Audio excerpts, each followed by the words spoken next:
ओम नमो भगवते वासुदेवाय।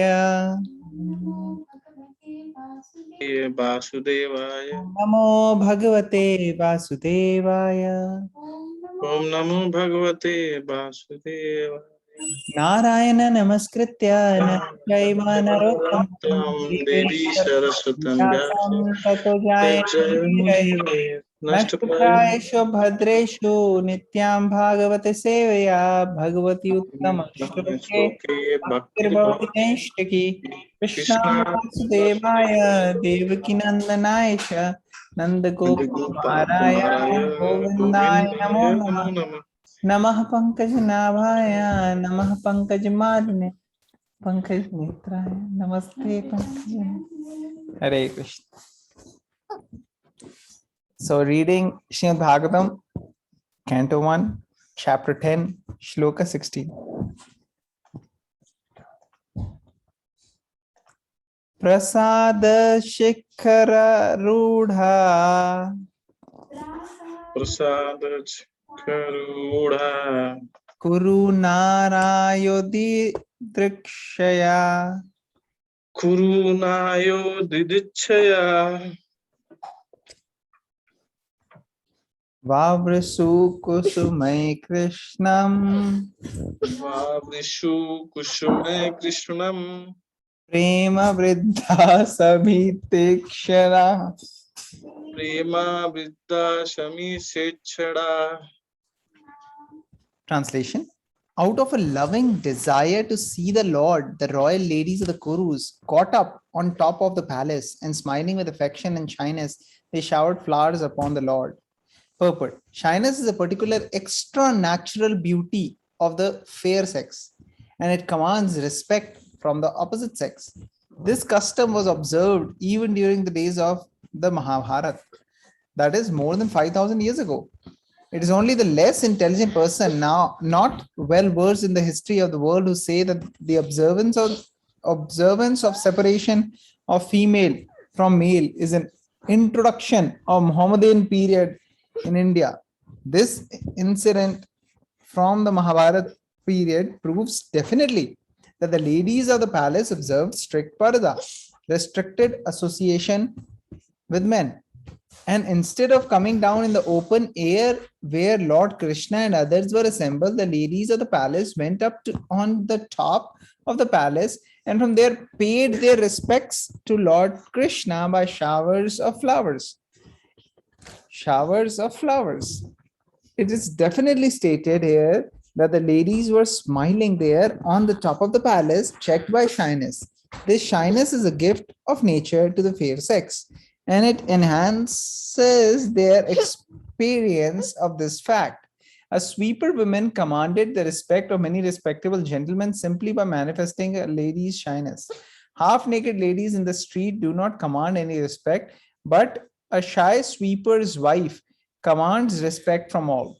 Human civilization, as conceived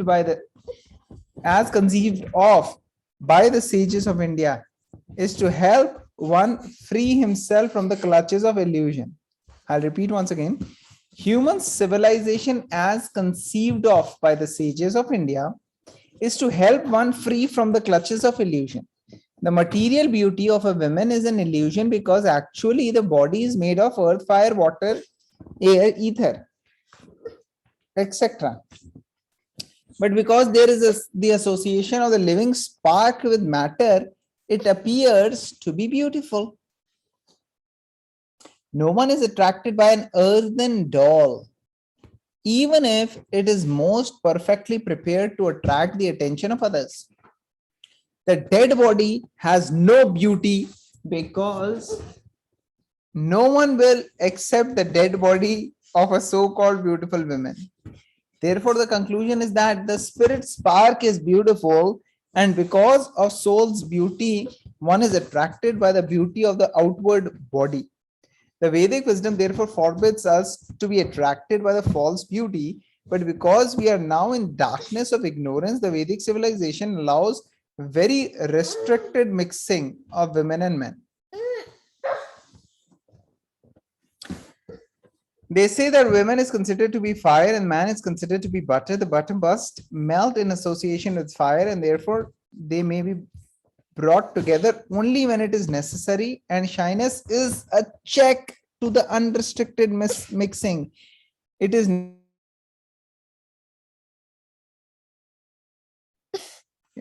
nature's gift and it must be utilized. I want to share something. And something.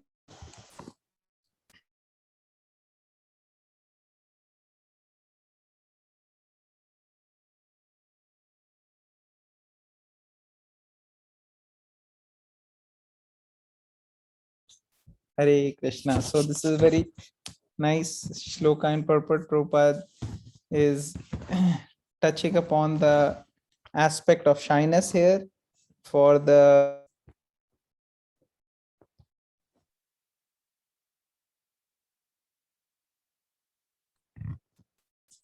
fair sex. So not much to share here. It's quite self-explanatory and nice. Anybody else would like to mention any points here?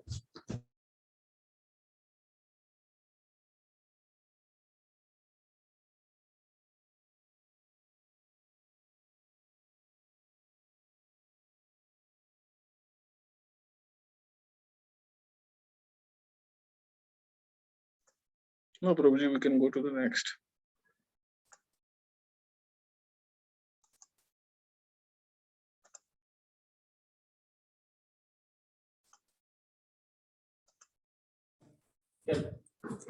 Sita तत्पत्रं जग्राह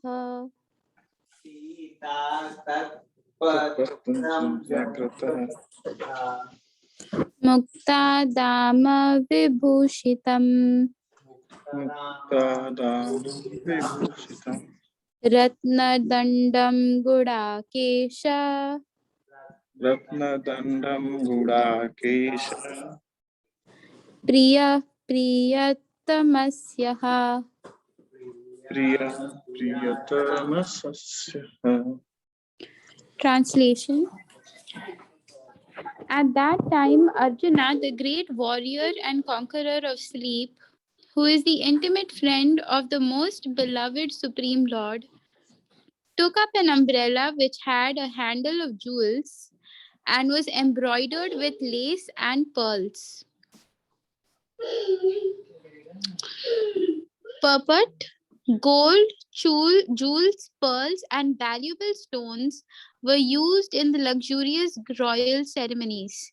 They are all nature's gifts and are produced by the hills, oceans, etc., by the order of the Lord. etc. By the order of the Lord, when man does not waste his valuable time in producing unwanted things in the name of necessities. By so-called development of industrial enterprises, they are now using pots of gutta parcha instead of metals like gold, silver, brass, and copper. They are using margarine instead of purified butter. And 1/4 of the city population has no shelter. Hare Krishna.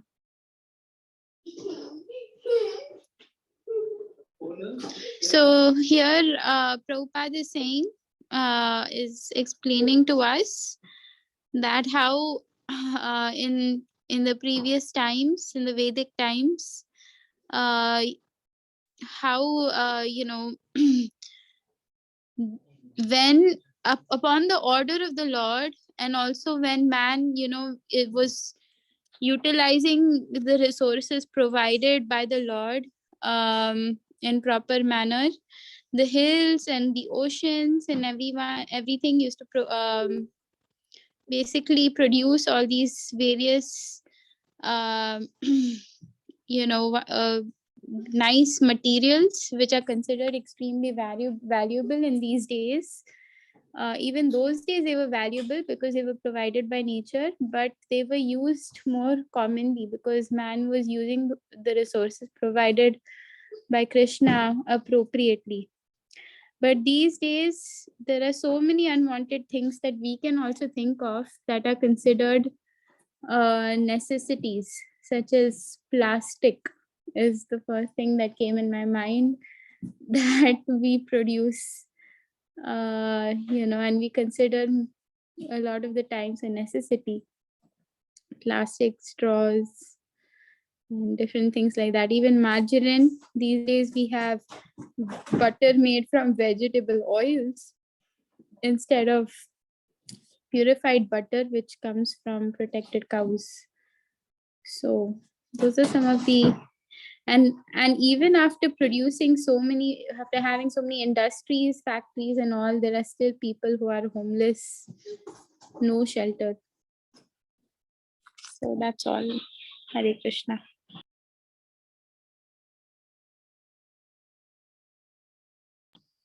Prabhuji, you want to share anything? Suresh Prabhu, Archana Mataji, and Anandini Radha Mataji.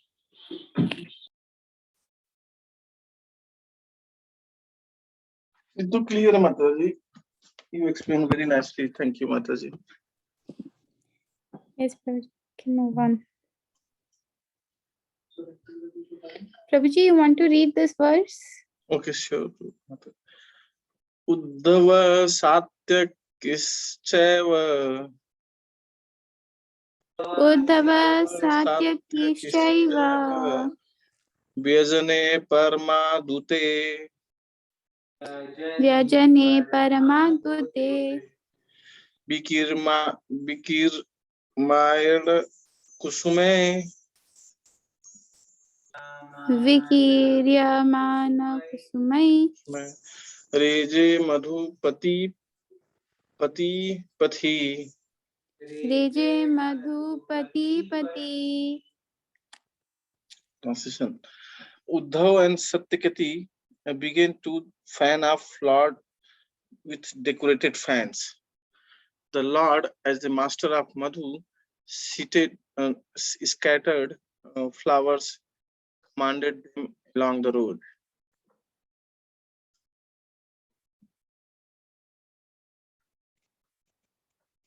समझ में नहीं आया पूरी ख्याल। Prabhuji, Uddhav was here in the synonyms, word to word synonyms, is described as cousin brother of Krishna, and Satyaki is his Satyaki's driver. friend, yeah. Satyaki's friend, right? Krishna's driver. Oh, driver, okay. His driver. They basically were fanning the Lord, and the Lord was seated, with flowers around him. He told them. So basically, they're setting the scene. In Bhagavatam, they're setting the scene that Uddhav and Satyaki were fanning the Lord, and and he was asking them, "Ki aise chalao, aise chalao." Yes, so basically this is Lord Krishna. He is going to Dwarka, right? Leaving Mathura. Leaving Hastinapur for Dwarka. So all this is happening. So Uddhava is the brother and Satyaki is one of the Yadavas. He's very, very powerful. Practically, he was the only person, one of the only people who survived the Battle of Kurukshetra. So Battle of Kurukshetra, Pandavas survived, Satyaki survived. Who else survived? Anybody knows? Draupadi.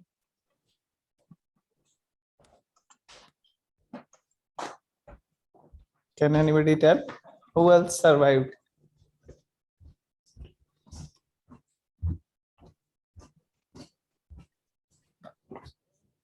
Draupadi, Prabhuji? Ashwatthama? Ashwatthama survived? Yeah. Ashwatthama got cursed, right? Kripacharya survived? Right? So these are some of the people who didn't even fight the battle. We are talking about those who fought the battle. Satyaki fought the battle, na? Yes, Satyaki many times. So all these people, they survived. So they are पंखा कर रहे हैं भगवान को, जैसे चामरा करते हैं peacock feather से and all, we do. So they are doing fanning the Lord, and the Lord as the master mother seated on scattered flowers commanded them along the road. So they are all taking them to Dwarka actually. So I'll go to the next one. I'll read 1:10:19. Ashruyantashisha satyas. Ashruyantashisha satyas. Tatra dvijerita. Tatra dvijerita. Nanurupascha. Nanurupascha. Nirgunasya gunatmana. Nirgunasya gunatmana. It was being heard here and there that the benedictions being paid to Krishna were neither befitting nor unbefitting, because they were all for the absolute, who was now playing the part of a human being. It was being heard here and there that the benedictions being paid to the Krishna were neither befitting or unbefitting, nor unbefitting, because they were all for the absolute, who was now playing the part of a human being. At places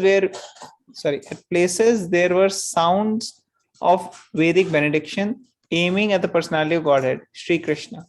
The benedictions were fitting in the sense that the Lord was playing the part of a human being, as if a cousin of Maharaj Yudhishthir. But they were also unfitting because the Lord is absolute and has nothing to do with any kind of material relatives. He is nirguna, or there are no material qualities in him. But he is full of transcendental qualities. In the transcendental world, there is nothing contradictory, whereas in the relative world, everything has its opposite. In the relative world, white is the opposite conception of black, but in the transcendental world, there is no distinction between white and black. Therefore, the sounds of benedictions uttered by the learned Brahmanas here and there appear to be contradictory in relation with the absolute person. But when they are applied to the absolute person, they lose all contradiction and become transcendental. One example may clear this idea. Lord Krishna is sometimes described as a thief. He is very famous amongst his pure devotees as the Makhan Chor. He used to steal butter from the houses of neighbors at Vrindavan in his early age. Since then, he is famous as a thief, but in spite of his being famous as a thief, he is worshipped as a thief. Whereas in the mundane world, a thief is punished and never praised. Since he is the absolute personality of Godhead, everything is applicable to him, and still, in spite of all contradiction, he is the supreme personality of Godhead. Hare Krishna. कितने लोग हैं जिनको ये पर्पट समझ में आ गया और translation समझ में आ गई? Anybody here who understood the translation and the purport as well? It's basically Yes, Prabhuji. Want to explain? And should you explain? Wishes? I don't think I understood it fully. Okay. Is anybody else who would like to explain this? Who understood? Actually, this is very important shloka and purport if we really want to understand how the spiritual world is. Because Prabhupada is here giving an indication or a hint. And because our whole conception is very material, from so many lifetimes, we've been seeing things which are material only. Getting that spiritual conception suddenly is not going to happen. It is a journey which we have to take. And when we repeatedly hear Srila Prabhupada's books and hear descriptions like this, our conception of the spiritual world will become more and more refined. Because right now we have a very vague, crude conception. It's not very smooth, fine, refined, and we cannot really have a real understanding of what the spiritual world is. But when we keep hearing and reading and understanding and praying, chanting, then we actually get some access. So Anand Kishori was nice mentioning that this is like the Achintya Bheda Bheda Tattva, that in itself, Achintya Bheda Bheda in itself, one cannot understand. That's why it is Achintya. That's why it is inconceivable. And similarly, some of these things, they are Achintya for us. But as we keep learning, Krishna gives realizations, he gives revelations when we can understand. Here Prabhupada is mentioning white and black, both are opposite in material world. In spiritual world, they are the same. There is no distinction between white and black. Now, how will you understand that? Because we don't have any understanding or a conception of spiritual world. For us, it becomes extremely difficult. So that's where, we have to kind of see the difference. Prabhupada gave a very nice example here that when in mundane world somebody is a thief, he's punished. But Krishna is doing it, he's actually worshipped. Because the intention is different, because the motive is different, right? Krishna is doing it because those who are complaining that he's a thief, they really want him to do that. So like that. Anybody wants to add anything? Now, the whole explanation actually is remaining explanation actually of the purport is very clear and simple. So I haven't got into the details, but here Prabhupada is mentioning how the Supreme Lord, he is actually, so he's being praised, right? He is being glorified. I'll read the translation. It was being heard here and there that the benedictions being paid to Krishna were neither befitting nor unbefitting, because they are all in the absolute now, who was now playing part of the human being. So actually, we cannot say something is really befitting Krishna, because Krishna always will exceed. Words will always feel short of really describing Krishna. And whatever glories are coming, we cannot even say they are not befitting Krishna, because who else those words are meant for? Actually, they are meant for Krishna only, but still we cannot get the actual thing. So here Prabhupada is explaining here, benedictions are fitting the sense of the Lord was playing the part of the human being as if a cousin of Maharaj Yudhishthira. So, and Prabhupada is giving different perspective here, saying that how these benedictions, or the words which are being spoken about the Lord, they were fitting in the sense that Lord was playing a part of human being as a cousin of Maharaj Yudhishthira. But they were also unfitting because the Lord is absolute and had nothing to do with any kind of material relatives. And Prabhupada is explaining that how nirguna words, nirguna generally means no guna. But that no guna is no material guna, but he always has the spiritual guna. Does it make sense? Okay, we'll go to the next one. Anybody wants to share anything? Otherwise, we'll go to the next one. Okay. Who would like to recite? Anandeshwari, Anyonyam asit sanjalpa. Anyonyamasita sanjalpa.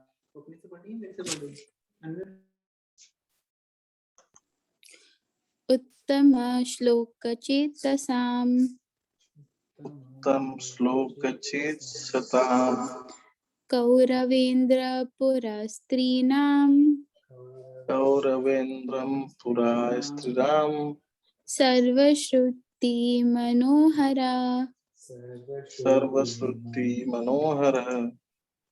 Absorbed in the thought of the transcendental qualities of the Lord, who is sung in select poetry, the ladies on the roofs of all the houses of Hastinapur began to talk of him. This talk was more attractive than the hymns of the Vedas.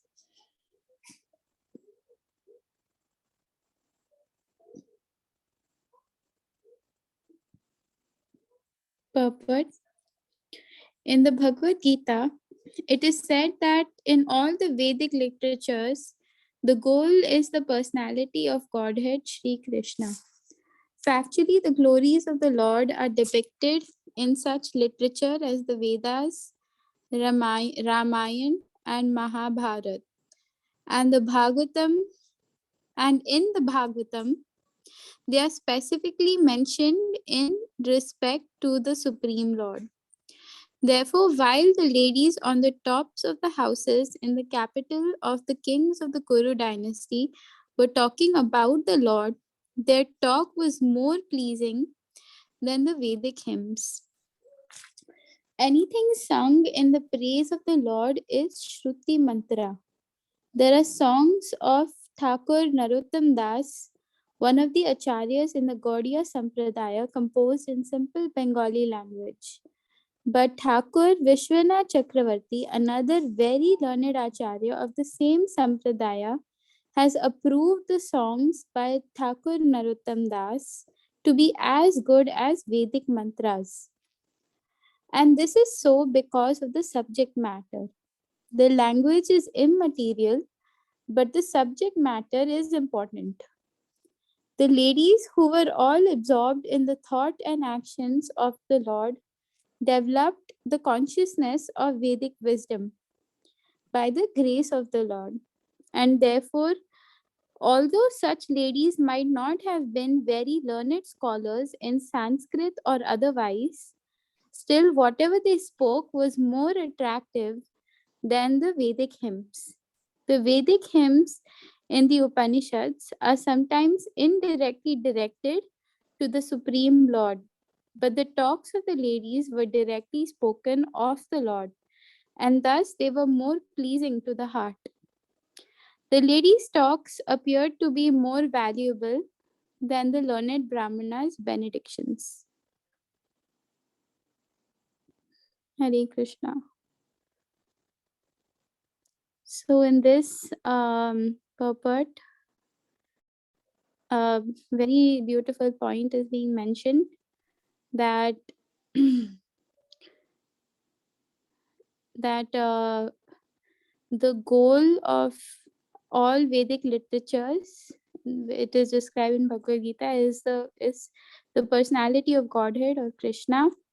And in all the Vedic literature, there are glories of the Lord which are described.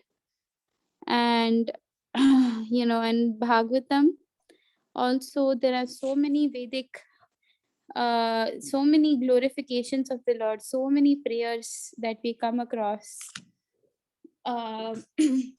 in about Krishna, about the Lord. And so many like Kunti prayers we recently are trying to memorize. And then there is prayers of Bhishma Dev. He's lying on the battlefield. Later on we'll come across so many more unlimited prayers.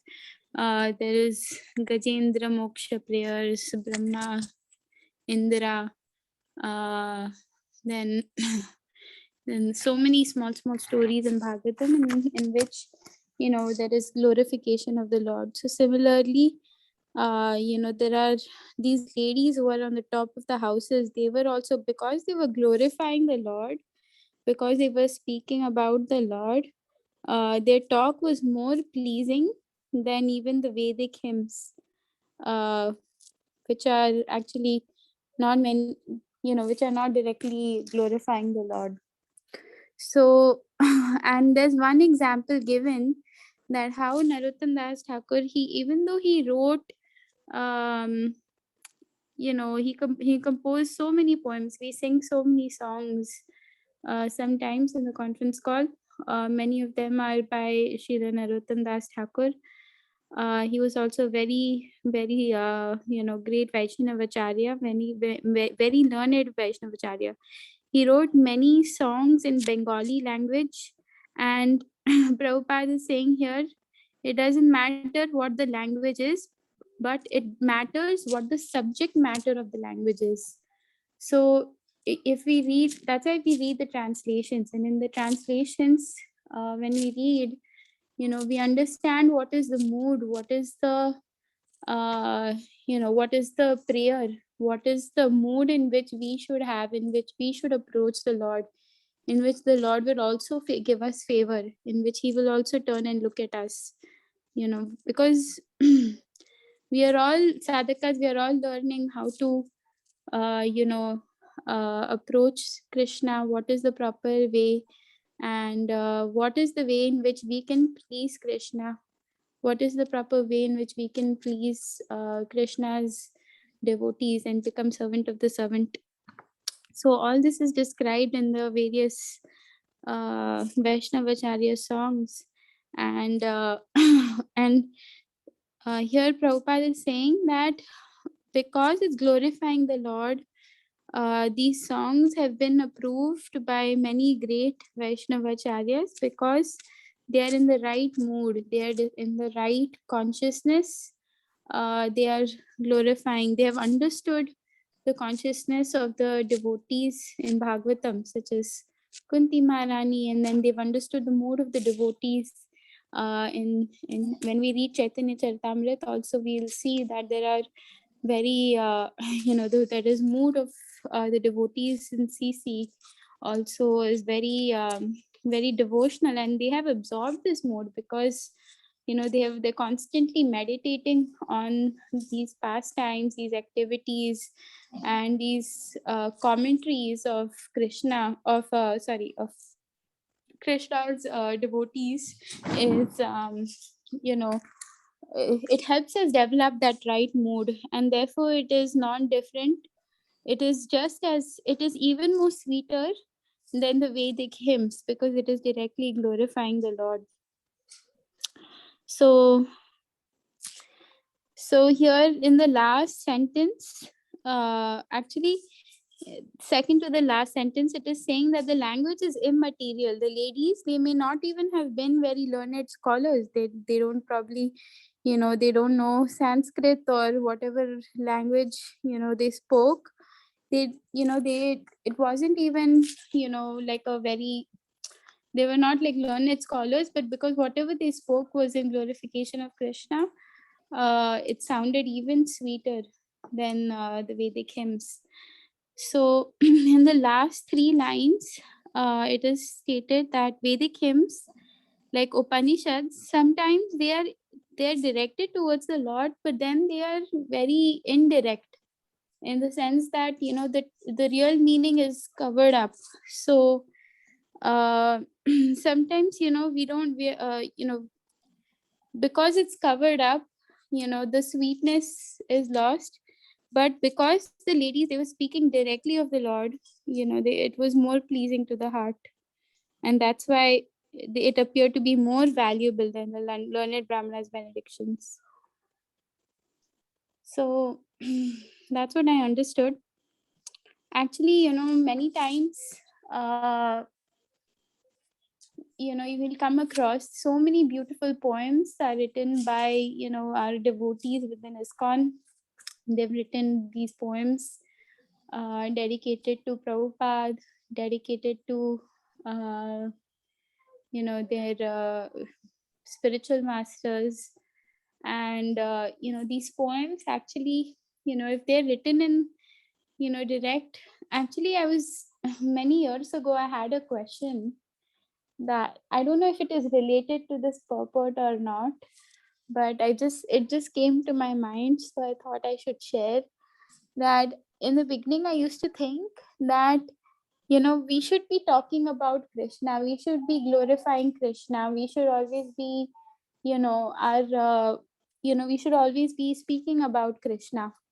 Then, sometimes, we listen to lectures, like sometimes I would attend, some 40th anniversary celebration of some temple or something, in which they would actually be not talking about Krishna directly. They would be talking about, like Prabhupada, or, and because of my lack of complete faith at the time, I was not very, I was like, why are they talking about Prabhupada? Why are they not talking about Krishna? Sometimes these kind of doubts would come to my mind,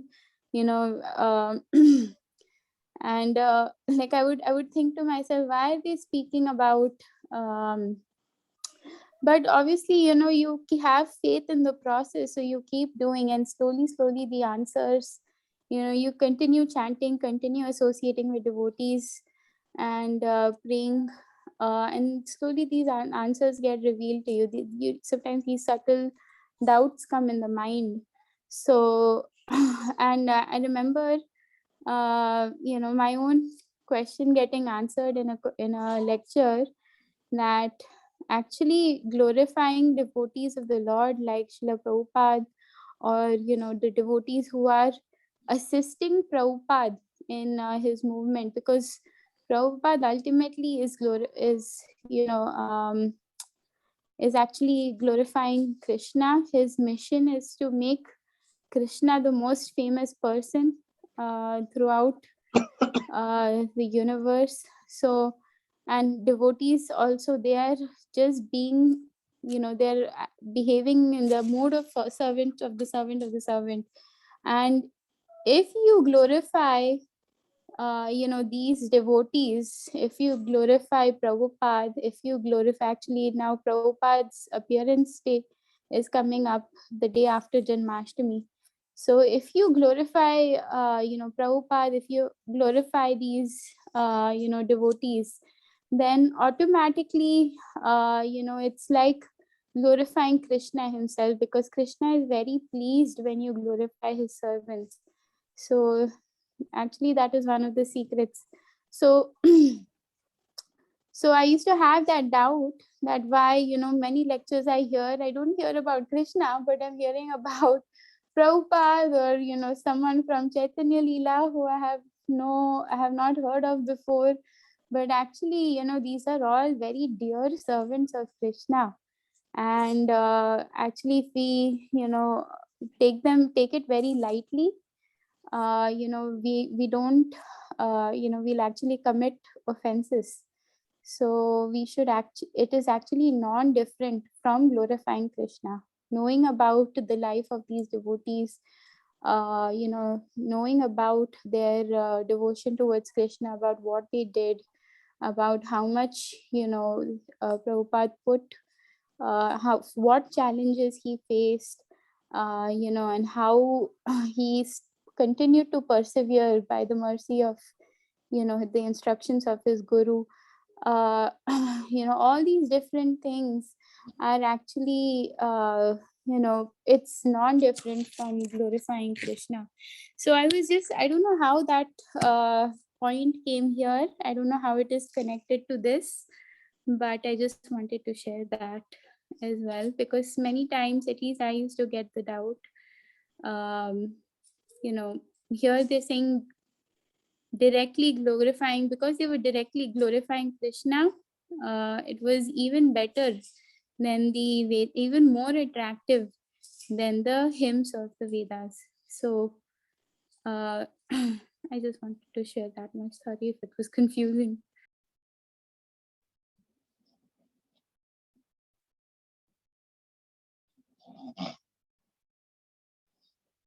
Anyone else wants to share anything?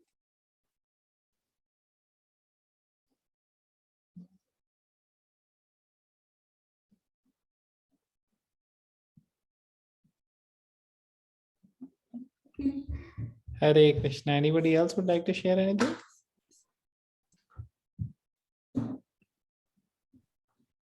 Okay. Who would like to read the last shloka for today? Anyone like to volunteer?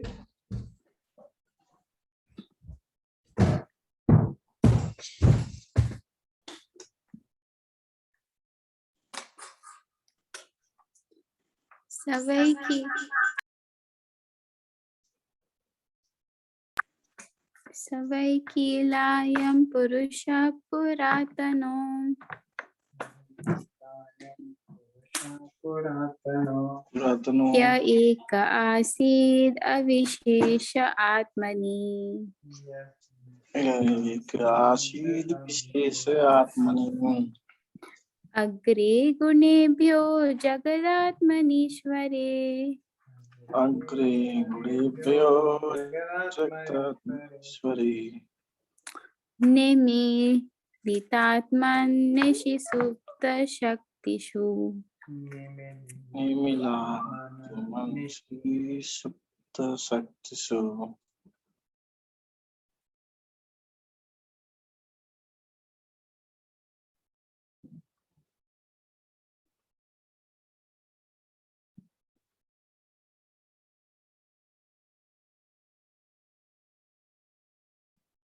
Anyone wants to read the translation and purport?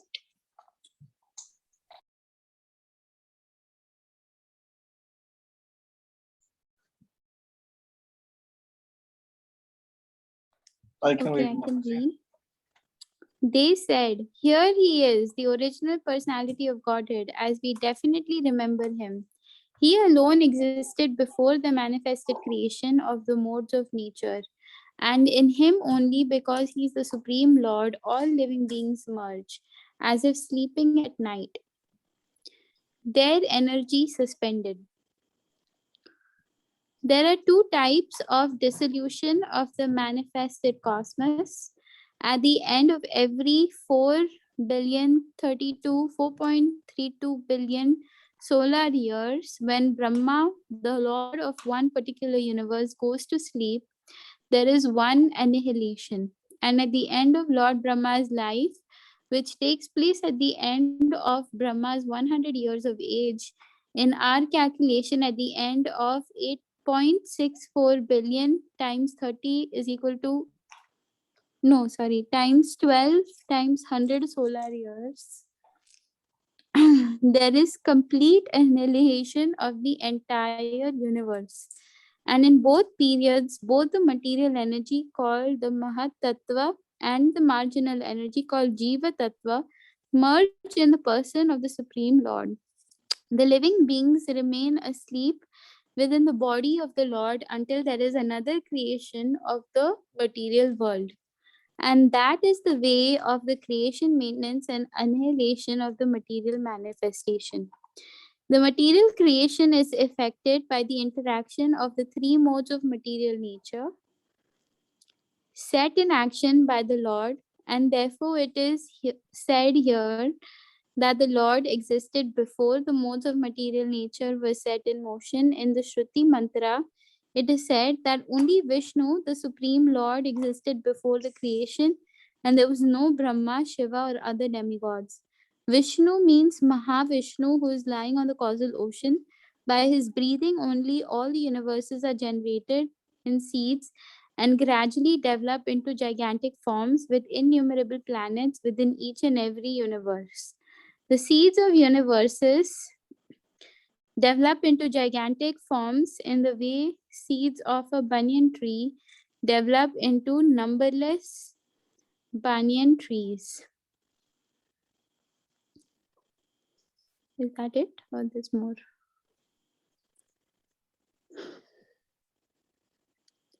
The Mahavishnu, this Mahavishnu is the plenary portion of the Lord Shri Krishna, who is mentioned in the Brahma Samhita as follows. Let me offer my respectful obeisances unto the original personality of Godhead Govinda, whose plenary portion is Mahavishnu. All the Brahmas, the heads of the universes, live only for the period of his exhaling after the universes are generated from the pores of his transcendental body. Thus, Govinda or Lord Krishna is the cause of Mahavishnu also. The ladies talking about this Vedic truth must have heard it from the authoritative sources. An authoritative source is the only means of knowing about transcendental subject matter definitely. There is no alternative. The merging of the living beings into the body of Mahavishnu takes place automatically at the end of Brahma's 100 years. But that does not mean that the individual living being loses its identity. The identity is there, and as soon as there is another creation by the supreme will of the Lord, all the sleeping inactive beings are again let loose to begin their activities in the continuation of past different spheres of life. It is called Suptotita Nyaya, or awakening from the sleep and again engaging in one's respective continuous duty. When a man is asleep at night, he forgets himself, what he is, what his duty is, and everything of his waking state. But as soon as he awakens from slumber, he remembers that he has to do what he has to do and thus engages himself again in his prescribed activities. The living beings also remain merged in the body of Mahavishnu during the period of annihilation. But as soon as there is another creation, they arise to take up their unfinished work. This is also confirmed in the Bhagavad Gita 8.18 to 19.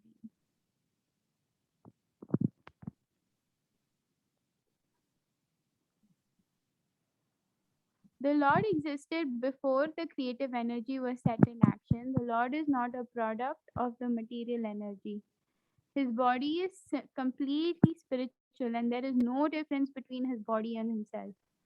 Before creation, the Lord remained in his abode, which is absolute and one. Hare Krishna. Can you scroll up to the translation? So actually here Prabhupada is explaining that original personality of Godhead. This is actually similar to how Kunti Maharani started her prayers also. Namaste Purusham Tvadyam Ishwaram Prakrite Param Alaksham Sarva Bhutanam Antarbahiravastitam. So it's similar. It is similar start.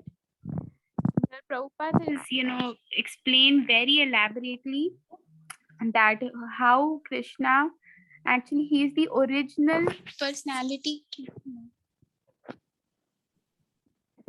That how Krishna is the original personality of Godhead, and and basically all these and the Vishnus are coming from Krishna, and about how Krishna alone existed even before the manifested creation, the modes of nature, and how the universes during annihilation go back into him, into Mahavishnu. That is also explained in this purport. And so yeah, that's what I wanted to share. Hari Bol.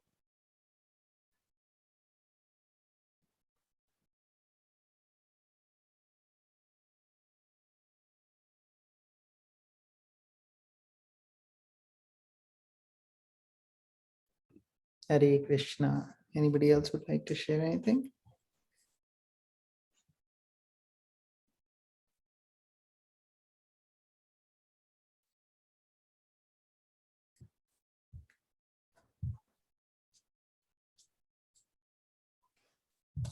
Okay, I think we'll conclude here today.